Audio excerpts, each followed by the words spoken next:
할렐루야. 오늘 이렇게 낮장 할인교회에서 여러분을 예배하면서 만날 수 있게 되어서 반갑습니다. 옆 사람하고 인사 나누실까요? 샬롬. 네, 반갑습니다. 저는 조금 전에 해외교회였던 우리 최영철 안수 집사님이 이제 소속된 교회 담임 목사로 있습니다.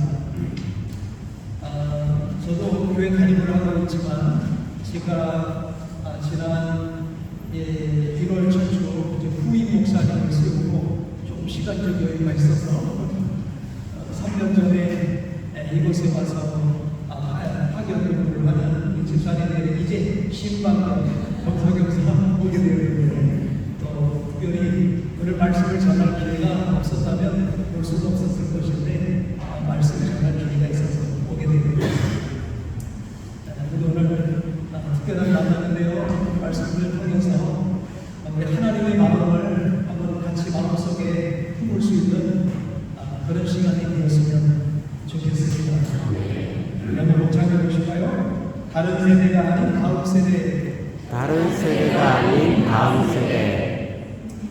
요즘 인구 절벽이라는 하루가 우리 온 한국을 강타하고 있습니다. 예수 믿는 사람들도 그러하거니와 믿지 않는 사람들조차도 인구 절벽이라는 이 심각한 문제 때문에 고민을 많이 하고 있습니다. 우리 모두의 한결같은 걱정인데, 그런데 저는 이 성경 속에서 해답을 좀 찾아봤으면 좋겠습니다. 인구가 늘어나는 것도 참 중요한 것이지만 하나님을 모르는 다른 세대만 많아진다면, 그저 하나님을 모르는 다른 세대가 많아진다면 하나님 앞에서 그게 무슨 커다란 의미가 되겠습니까? 노아 홍수 때 김명현 박사님 얘기를 들어보면 인구가 20억에서 100억을 추정한다고 얘기를 하는데, 그런 가운데서도 하나님은 노아 8식구 외에는 버리는 것을 보게 된다면 하나님의 숫자의 문제는 큰 문제가 아닌 것 같아요. 누구에게 속했느냐라는 게 참 중요하다고 생각을 합니다. 그래서 다른 세대가 아닌 하나님을 아는 그런 세대가 우리 특별히 대한민국 가운데 이제 세워져야 된다고 생각합니다. 오늘 저렇게 베트남 난장에 와서 설교를 하는데 대한민국을 놓고 설교를 하게 되고요.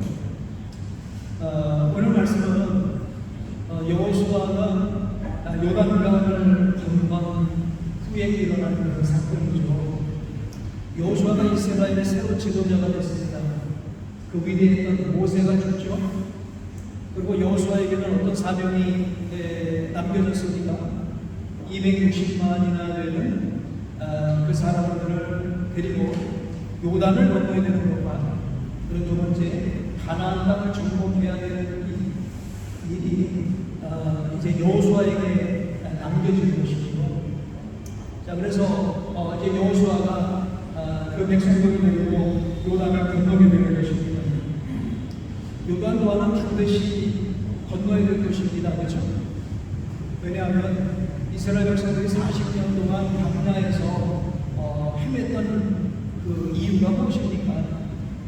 요단을 건너 가나안에 들어가는 것이 목적이기 때문에 40년 동안이나 헤맸던 것이죠. 그리고 이제 요단 동편에 왔습니다. 그리고 모세는 마지막 유언 같은 설교 신명기를 마치고 이제 사람들 그룹을 갖고 우리 여호수아 이제 혼자 남았어요. 여호수아가 이제 건너야 되게 되는데 얼마나 소중한 사명입니까? 이제 광야에서 헤매다가 1세대는 다 죽었습니다. 홍해를 건넜던 1세, 이제 홍해를 건넜던 하나님의 역사를 기억하지 못하는 그 이스라엘 백성들에게 다시 살아계신 하나님을 경험하게 하시기 위해서 우리 하나님께서는 이스라엘 백성들을 요단을 건너게 하시는 것이죠. 그리고 우리 우리가 4장을 보지만 3장을 보게 되면 그 내용들이 자세하게 기록이 되어 있어요. 요단을 건너는 그 내용을 간단하게 좀 설명을 해보면 우리 하나님은 여호수아에게 명령하세요. 백성들을 성결하게 하라고 합니다. 그리고 제사장은 언약궤를 메고 앞에 서서 나가라는 거죠. 그리고 백성은 2,000규빗, 약 한 1km 정도 좀 떨어져서 언약궤를 따라가라는 겁니다. 제사장이 언약궤를 메고 요단강에 물을 디디면 그 물이 갈라서 멈춰 서게 될 것이라는 것입니다. 그러면 육지처럼 건너게 될 것이라고 하는 것입니다. 그래서 여호수아가 그 말씀대로 순종했더니 정말 이건 과학적으로 설명할 수 없는, 상식적으로도 이해할 수 없는 그런 역사가 일어나는 것입니다. 요단물이 멈춰 서서 벽을 이루게 된 것이고, 그리고 백성들은 육지처럼 건너갈 수 있게 된 줄 믿습니다. 우리의 삶 속에 하나님의 말씀을 믿고 순종하면 기적과 살아계신 하나님을 경험하는 일들이 일어나게 될 줄로 믿습니다. 오늘 이 낮잠 우리 한인교회 이곳에 예배 공동체가 세워져서 하나님의 말씀을 순종하겠다고 몸부림치는 분들이 계시니 너무너무 감사하고요. 이렇게 여행지로 오셨다가도 이 소중한 금쪽 같은 시간 하나님 앞에 예배하는 우리 한 분 한 분 보니까 너무너무 귀합니다. 여러분의 삶에 하나님을 경험할 수 있는 그런 기적의 순간들이 있게 되기를 축복합니다. 어느 때입니까? 힘들어도 어려워도 불가능해도 하나님의 말씀을 순종할 때, 하나님의 말씀을 순종할 때 이제 하나님이 하나님 되신 것을 우리에게 보여주실 줄로 믿습니다. 자, 이제 이렇게 요단을 건너라고 하셨는데 여러분 뭐 성지순례를 해보신 분은 아시겠습니다만 요단강물이 너무나 초라해요. 그렇죠? 누가 재보니까 요단강물은 한 35m 정도밖에 되지 않는다고 해요. 평상시에는. 그런데 이제 갑자기 홍수가 나고 비가 내릴 그런 때에는 강폭이 어느 정도까지 늘어나는가 하면 1.6km까지 강폭이 늘어난다고 그럽니다. 요즘은 조금 줄어들기는 한다고 해요. 자, 근데 왜 하나님께서 또 하필이면 요맘때에 이렇게 물이 가장 적어서 건너기 가장 좋고 편안한 때에 요단을 건너라고 하지 않으시고 물이 가장 많은 그때를 하나님이 모르셔서 그때 건너라고 하셨을까? 왜 하나님은 그때 건너라고 하셨는지 한번 이것도 한번 생각을 해봤으면 좋겠어요. 어떤 사람들은 그런 얘기를 한다고요. 이제 요단강이 불어났을 때는 요단강 폭이 넓어져서 당시는 천연 어떤 방어선이 구축하는 그런 환경이 되는 그런 때라고 합니다. 뭐 사실 이해가 되겠죠? 평상시 35m밖에 안 되는 그런 좁은 강목이 갑자기 1.6km 정도로 늘어나고 나니까 뭐 주변 국가가 감히 요단강을 건너서 요단 서편 쪽을 공격을 하겠습니까? 자, 그러니까 하나님께서 이때 건너라고 하신 것은 이스라엘 요단 서편에 있는 사람들이, 그러니까 가나안 원주민들이 방심하고 있을 그런 때이기 때문에 이 방심한 틈을 타서 요단을 공격을 하라라고 하신 것일 수도 있다라는 그런 생각도 얘기를 하고 한다는 거죠. 근데 사실은 그렇지가 않습니다. 사실은 그렇지 않습니다.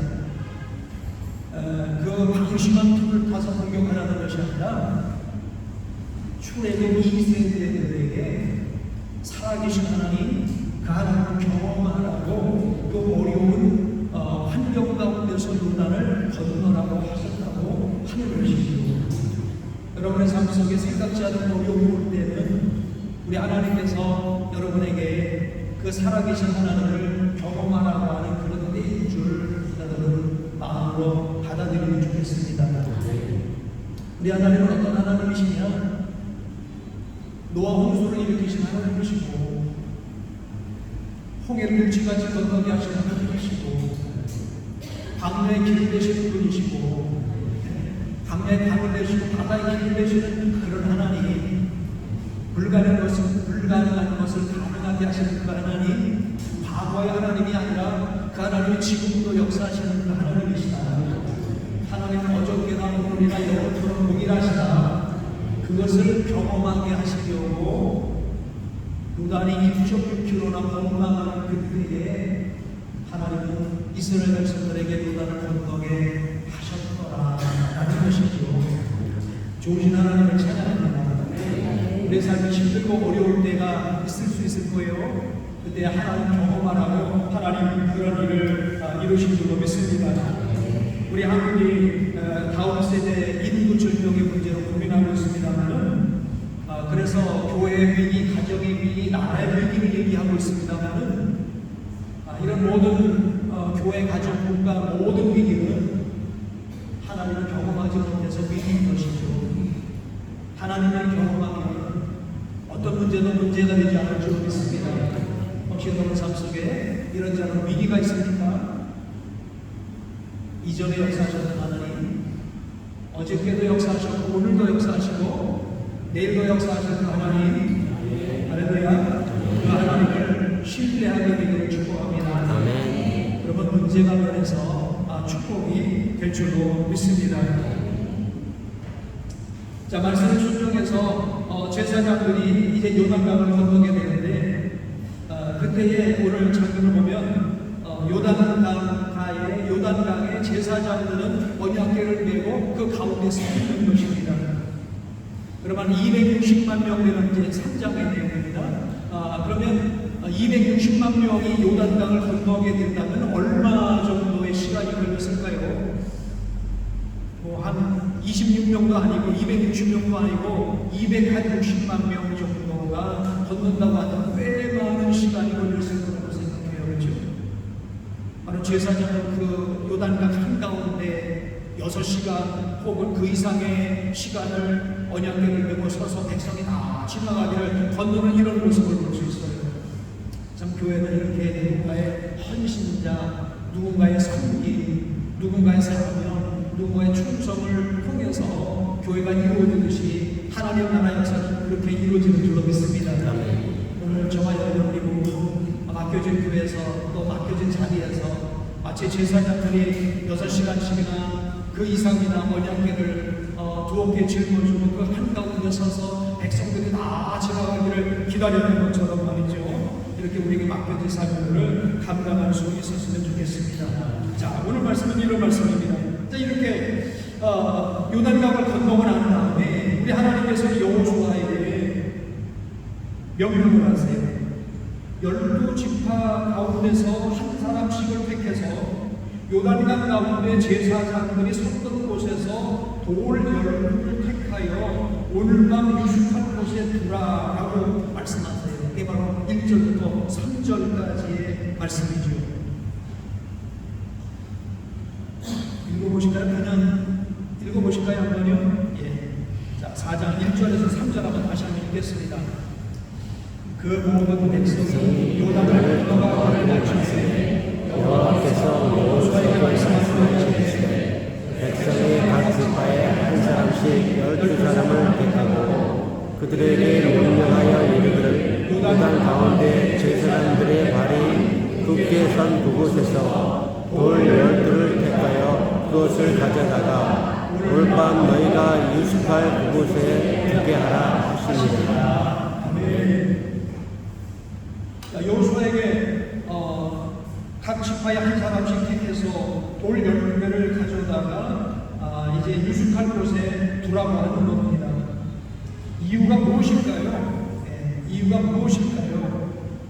오늘 말씀을 쭉 6절까지 읽어 7절을 보게 되면 기념이 되게 하게 하라고 7절 말씀을 한번 읽어보실까요? 7절 그들에게 이르기를 요단물이 여호와의 언약궤 앞에서 끊어졌나니 곧 언약궤가 요단을 건널 때 요단물이 끊어졌으므로 이 돌들이 이스라엘 자손에게 영원히 기념이 되리라 하라. 그러니까 이 돌을 자손들이 보면서 이 돌이 도대체 뭐예요? 라고 묻게 되면 바로 하나님께서 요단을 정말 정말 이와 같이 하나님의 능력으로 건너게 하셨다고 하는 것을 자손에게 기념이 되게 하게 하기 위해서 이 열두 돌을 이제 세우라고 말씀을 하신 것이죠.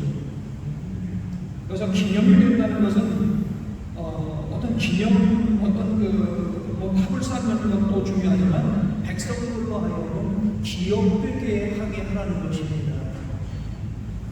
기억을 유전시키라는 것이지요. 12돌을 세우라고 하는 것은 너희의 기적으로 끝나지 말고 그 기적이 너희 자녀 세대에게까지 기억되게 하고 하나님께서 역사하셨던 그 중심을 백성들도 너희 자손들도 알게 하라고 하는 것입니다. 우리가 한국교회의 위기를 얘기하고 있습니다. 한국교회가 왜 위기입니까? 재정이 위기입니까? 모이지 않는 것이 위기입니까? 다 위기의 하나의 징표가 되겠죠. 그러나 정말 중요한 위기는 우리 부모 세대의 믿음을 자녀들에게 유전시키지 못한다는 것이죠. 부모가 갖고 있는 그 아름다운 믿음의 기억을 자기만 갖고 있고 자녀들에게 그 기억을 넘겨주지 못한다라고 하는 것, 여기에 사실은 지금 우리 한국교회에 위기가 있다고 믿습니다. 지금 저와 같이 한 60대, 70을 바라보는 사람들의 그런 하나님에 대한 기억을 너무 소중해요. 그렇죠? 정말 하나님에 대한 기억들이 너무너무 다양합니다. 근데 요즘 풍요로운 시대에 태어나서 자라난 그런 우리 자녀 세대들의 그 하나님에 대한 기억은 어떻습니까? 어찌 보면 부모 시대가 경험했던 그 놀라운 사랑, 이제 하나님에 대한 경험들이 단절되고 있다는 것입니다. 기억하지 않는 다음 세대로 이어갈 수 없습니다. 기억하지 않는 민족은 남았죠. 또 여러분 잘 아시는 대로 윈스턴 처칠은 그런 얘기 하지 않았습니까? 역사를 잊은 민족에게는 미래가 없다. 마찬가지죠. 역사를 잊은 우리 크리스천들에게는 다음 세대가 없는 것입니다. 이스라엘 백성들은 광야에서 어떻게 했습니까? 홍해의 홍해가 갈라지는 어마어마한 기억을 경험하고 그들은 하나님에 대한 기억을 놓쳐버리고 나니까 광야에서 하나님을 원망하고 그러다가 광야 2세대는 다 죽임을 당하고 말지 않았습니까? 이것을 정말 뼈저리게 경험했던 모세는 이스라엘 백성들에게 너희를 기억하라, 너희를 기억하라, 너희를 기억하라고 끊임없이 강조를 하였거든요. 그리고 이제 여호수아를 통해서 요단을 건너가고 났을 때 하나님께서 기억하라고 말씀하시지 아니하시고 아예 12돌을 갖다 쌓으라는 거예요. 이걸 보고서라도 백성들이, 너희 후손들이 하나님께서 어떻게 하시는 것을 기억할 수 있도록 하라는 것이죠.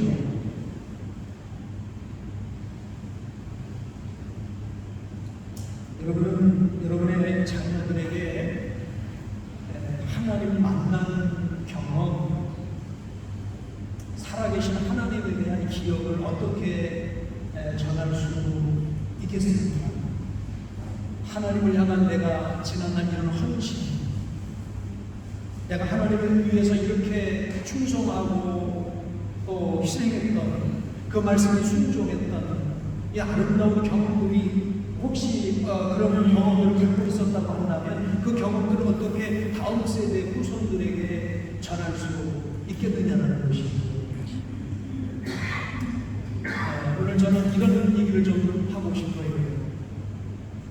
저는 이제 36년 전에 인천에 아무도 없는 곳에 맨 땅에 헤딩하는 식으로 개척을 했어요.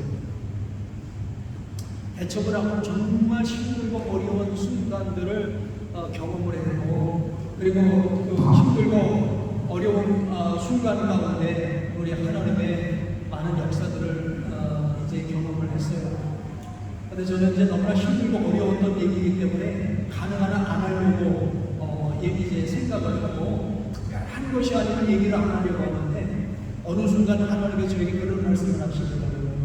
내가 경험했던 그 하나님은 왜 내가 힘들다고 자꾸 말하지 않으려고 하느냐. 그건 내 감정이고 내 기분이고 내가 그 얘기를 해서 내가 우울해지면 그런다고 해서 안 하면 안 된다. 다음 세대에게 내가 이렇게 힘들고 어려웠어도 믿음을 지켰고 말씀대로 살려고 했었던 그 모습을 자녀들에게 얘기해 줘야 된다는 것이죠. 무슨 얘기냐면 저희는 이제 교회를 개척을 하면서 아들이 하나 있었어요. 창립 예배를 드리기 위해서 이제 뭐 교회를 준비하고 여러 가지 준비를 하는 가운데 6일 전에 교통사고로 아들을 잃게 되었어요. 그래서 이제 아들을 잃게 되어서 이제 장례를 치고 나니까 창립 예배가 3일 남더라고요. 제 선배 목사님이 와서 그런 얘기를 해요. 뭐 이런 상황에 뭐 창립 예배 드릴 수 있겠어요? 뭐 다음으로 미국일지 어떻게 그냥 그렇게 한번 그런 식으로 이제 얘기를 하는 거예요. 근데 이제 제가 기도하면서 그런 얘기를 했습니다. 우리 선배 목사님이죠. 목사님, 자녀가 죽는 건 내 개인의 문제지만 교회가 세워지는 건 하나님의 일입니다. 물론 개인적으로 너무너무 억장이 무너지고 힘들고 감당할 수 없지만 하나님의 일을 멈춰설 수 없습니다. 그래서 장례 마치고 3일 만에 창립 예배를 드리는 거예요. 정말 그 창립 예배가 얼마나 힘들고 어려웠는지 몰라요. 정말 그때는 뭔지도 모르고 오직 내 마음 중심에 그저 나는 나를 위해 살지 않고 나를 부르신 주님을 위해서 살겠다고 하는 그 마음 중심 하나, 아골골적인 어디라도 주님께서 가라고 하면 가겠습니다 하는 그 중심 하나만 가지고 했던 그런 이제 중심이었던 거죠.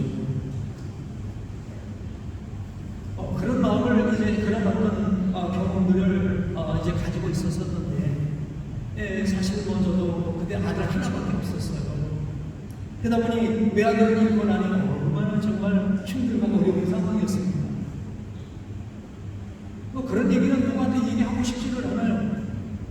하지만 지금 이 시대에 자꾸만 저에게 그런 얘기를 하라는 거예요. 어떤 얘기를 하라는 거냐. 그렇게 자기 내 중심으로 살지 않고 하나님 중심으로 살았던 너의 그 36년 전의 그 이야기를 해주라는 거예요. 자녀 세대들에게 하나님이 먼저 이제 자기가 먼저고 하나님이 먼저가 되지 않는 이런 지금 이 시대의 흐름 앞에 너희가 먼저 살았던 그 모습들을 이야기해 주라는 거죠. 아무리 내 삶에 홍해를 가르는 기적이 있었어도 요단을 건너는 경험이 있었어도 이걸 자녀 세대들에게 이야기해 주지 않았다면 자녀들은 기억하지 못한다는 거예요. 12돌을 쌓아놓지 않으면 자녀들은 그 오래전에 일어났던 일들을 알 수가 없다는 거죠. 제가 요즘 야시아의 책이라는 책을 거듭해서 몇 번 읽어보고 있어요. 성경에는 이렇게 좀 축약적으로 기록이 되다 보니 그 한간에 일어났던 일들에 관한 성경의 내용은 아니지만 이런 걸 짐작해 볼 수 있는 여러 많은 이야기들이 있더라고요. 보면 아브라함이 노아의 집에 가서 39년을 머물렀다. 이런 얘기들도 있고요. 그래서 좀 그런 얘기를 생각을 해요. 아니 노아 때에 홍수로 세상이 온전히 멸망해서 노아 8식구로 다음 세대가 열어졌다면 그 다음 세대는 정신을 바짝 차리고 노아 때 이렇게 세상을 홍수로 심판했다라고 하는 그 기억 때문에 다시는 범죄치 않을 것 같았는데 우리 인간은 다 망각의 동물이라 그런 일들을 다시 기억해내지 못하는 거예요. 끊임없이 말해주지 않으면, 내가 만난 하나님을 끊임없이 말해주지 않으면 하나님 우선으로 섬겨야 된다는 걸 끊임없이 말해주지 않는다면 우리 자녀 세대들은 우리 하나님을 잊어버리고 만다는 것입니다.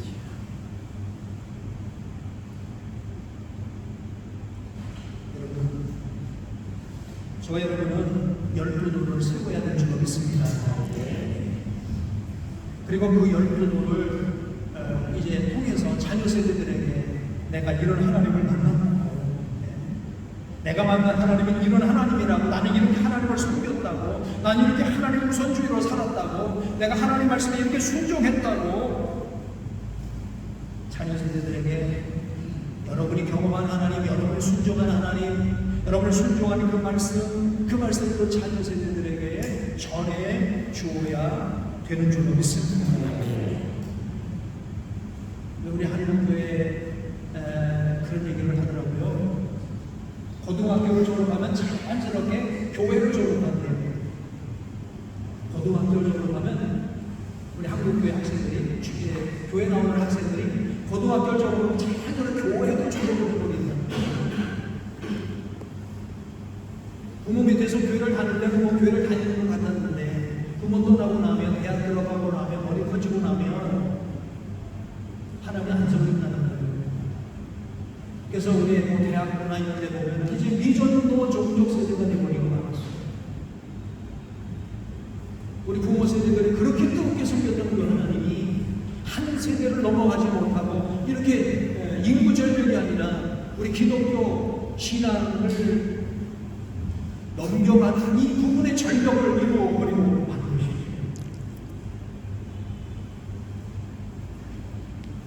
하나님께서 중요하게 여기시는 것은 믿음의 계승입니다.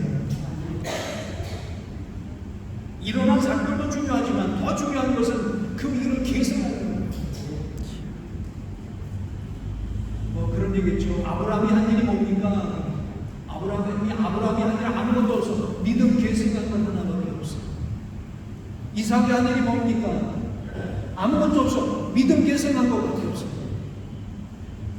이삭이 한 일이 뭡니까? 믿음 계승한 것밖에 없어. 사람들이 뭐 집을 짓고 성을 쌓고 큰 일을 하는 것을 위대하게 보지만 하나님께서는 믿음 계승한 것 없으면 그 어떤 것도 하나님께서 하는 것이 없다고 본다는 것이죠. 이런 점에서 우리 부모 세대가 회개해야 됩니다. 자녀들이 좋은 대학에 들어가는 거 그것만 신경 쓰다가 믿음 계승하는 데 실패하고 하는 것이죠. 자, 그래서 오늘 12도를 세우라고 하는 우리 하나님의 그 명령을 오늘 우리에게 주시는 명령으로 받아야 될 줄 믿습니다. 자, 보십시오. 요단을 홍해 건너듯이 건넜을 때 그 이스라엘 백성들 얼마나 흥분에 빠졌겠습니까? 와, 우리 하나님은 정말 대단하시다. 근데 잠깐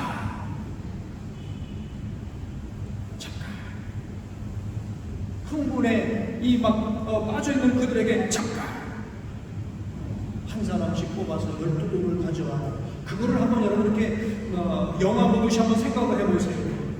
뭐야? 하면서 12명이 저 요단 가로 가서 요단 가로 중심으로 가서 12돌을 어깨에 메어가지고 그 유수가동도까지 갖고 가는 그 장면을 과연 얼마 동안 지켜보았을까? 꽤 오랜 시간을 지켜보고 있었을 거라고 생각이 됩니다. 환호는 사라지고 저게 뭐야? 도대체 뭐야? 저걸 통해서 하나님 우리에게 무엇을 말씀하시려고 하시는 거예요? 그런 생각 하지 않았을까요? 12사람이 가서 12돌을 가져오는데 각각 모양도 달랐고 크기도 달랐을 거라고 생각이 돼요. 각자 감당할 만한 이제 돌을 어깨에 짊어지고 이제 왔을 거라고 봅니다. 저는 이 모습을 이렇게 묵상을 해봤어요. 하나님은 각 사람에게 다 다양한 모습으로 나타나시더라. 하나님은 천의 모습으로 나타나야 되죠. 이 사람은 이런 모습으로도 임하시고 저 사람에게 저런 모습으로 임하시고 모든 사람이 다 똑같은 경험을 하는 게 아니더라고요. 그렇죠? 그래서 12지파가 가져온 돌은 다 각각 다른 돌이었을 거예요. 그러니까 12돌은 이런 얘기를 하는 것이죠. 하나님에 관한 이야기를 내 얘기로 우리 자녀 세대들에게 전해줄 수 있어야 된다는 것입니다.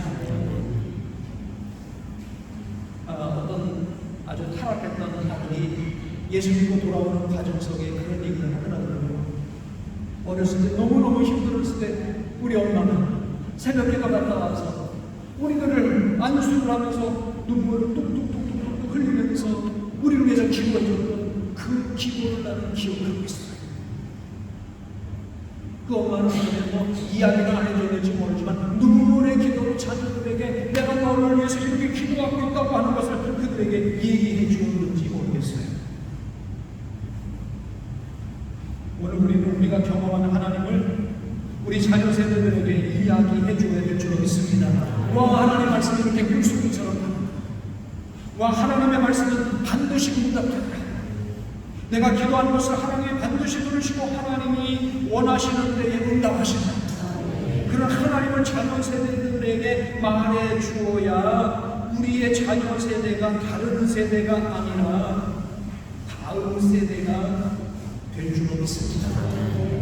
홍해 이야기도 좋고 요단 이야기도 좋지만 내가 만난 하나님을 이야기해 줄 수 있어야 될 줄 믿습니다. 12돌은 내가 만난, 내가 경험한 하나님을 말해줘야 된다는 것이에요.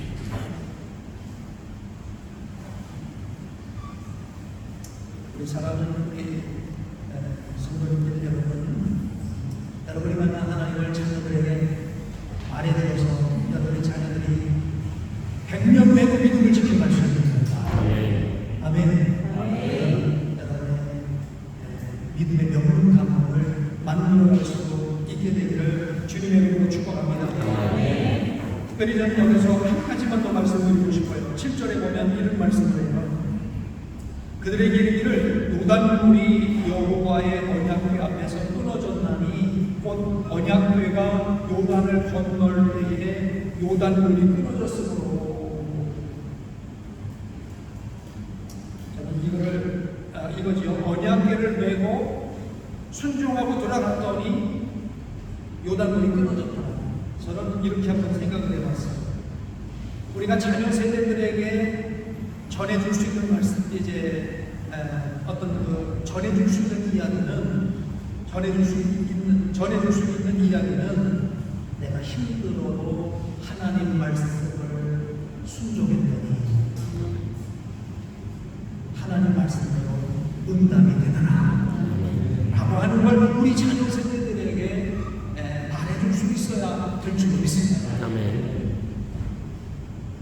성경 그렇지 않습니까? 하나님 말씀하신 대로 된 건 아닙니까? 백세 아들을 주신다고 하더니 백세 아들을 주신 것 아니겠습니까? 우리 주님 오신다 하더니 우리 주님 오신 것 아니겠습니까? 우리 주님 다시 오신다고 하시니 우리 주님 다시 오실 줄로 믿습니다. 아멘. 그러므로 세상이 어떠하든지 너희는 세상이 바라보지 않고 하나님의 약속의 말씀을 붙잡고 이 세상을 살아가는 그런 세대가 되라고 오늘 우리가 이야기해 주어야 될 줄 믿습니다. 하나님 말씀대로 사는 것이 더딘 것 같아도 축복이라는 것을 말해 주어야 될 줄 믿습니다. 이것이 자녀 앞에 12돌을 세워놓는 행동인 것입니다. 언약궤를 따라가면 죽을 것 같은데 물에 빠져 망할 것 같은데 하나님의 기적이 일어난다는 것을 말해 주어야 될 줄 믿습니다. 요령껏 살아라, 적당히 살아라, 이게 아닌 것이죠. 힘들어도 망할 것 같아도 죽을 것 같아도 주의 말씀을 찾고 순종하면서 살아라. 하나님 개입하신다. 아멘. 이걸 말해 주시는 우리 부모 세대가 되기를 축복합니다. 이제 말씀을 마치려고 합니다. 우리의 다음 세대는 정말 최악의 상황을 맞이했어요. 금년 초등학교 신입생이 40만 명인데 7년 뒤면 26만 명입니다. 그리고 지금 23년 현재 작년이죠. 65세 이상 노인 비율이 18%인데 50년에는 47%가 됐는데요. 자녀가 부모를 버리는 시대가 될 거라고 그러죠. 한 번도 경험해 보지 못한 일을 경험할 거라고 그럽니다. 왜 이런 세상이 되었을까요? 우리 다음 세대가 하나님의 말씀으로 무장하지 않고 세상의 풍조에 끌려 다녔기 때문에 그런 것이죠. 노아의 대처, 시집가고 장가하고 잔치하고 세상 형식을 따라서 살았기 때문에 그렇습니다. 부모는 자식이 필요 없다고 하고요. 자식은 부모를 버리는 그런 세대가 된 거예요.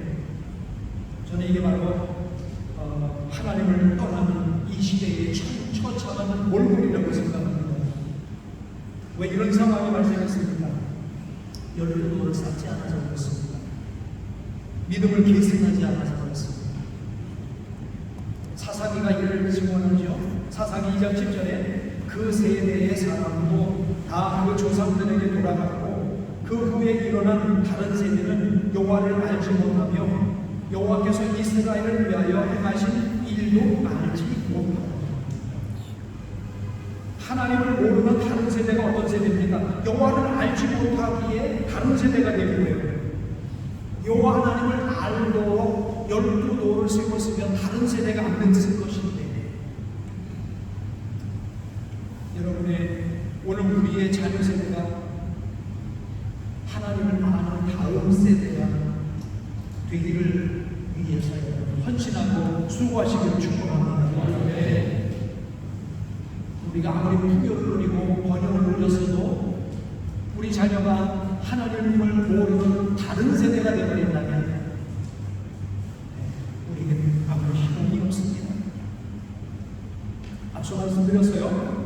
아브라함의 일생의 최대 역적은 이삭에게 언약의 믿음을 계승한 것입니다. 이삭에게 최대 역적은 야곱에게 믿음을 계승한 것입니다. 저와 여러분에게 최대의 인생의 업적은 좋은 대학 아파트를 사고 한 것이 아니라 자녀에게 믿음을 계승하는 그것이 되었습니다. 아멘. 이 믿음을 온전히 계승해서 우리의 자녀 세대가 다른 세대가 아닌 다음 세대가 될 수 있도록 우리 모두 헌신하는